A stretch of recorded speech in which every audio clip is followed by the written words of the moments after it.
Sana tu Lotus Sugar Tropika, yang ini McD.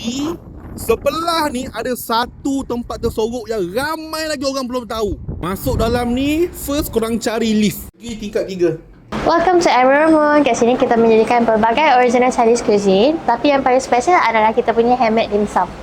Inilah makanan-makanan Cina yang ada dekat sini.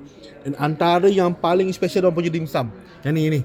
Yang ini dalam ni ada scallop, ada gamat, ada udang. Semua dim sum dekat sini ni, semuanya handmade. Lagi antara yang bestnya dekat sini, dia punya ikan steam cili. Yang ni dia gabungkan antara cili merah dengan cili hijau.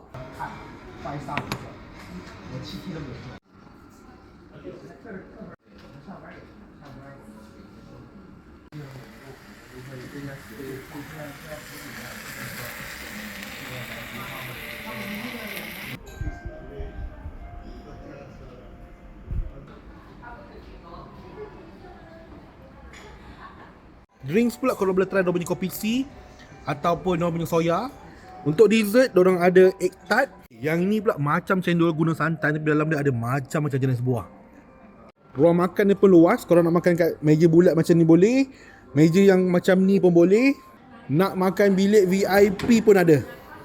Dia punya harga dim sum pun korang tengok sendiri, RM7.8, RM8.8, RM9.8, RM10.8. Okey lah kan?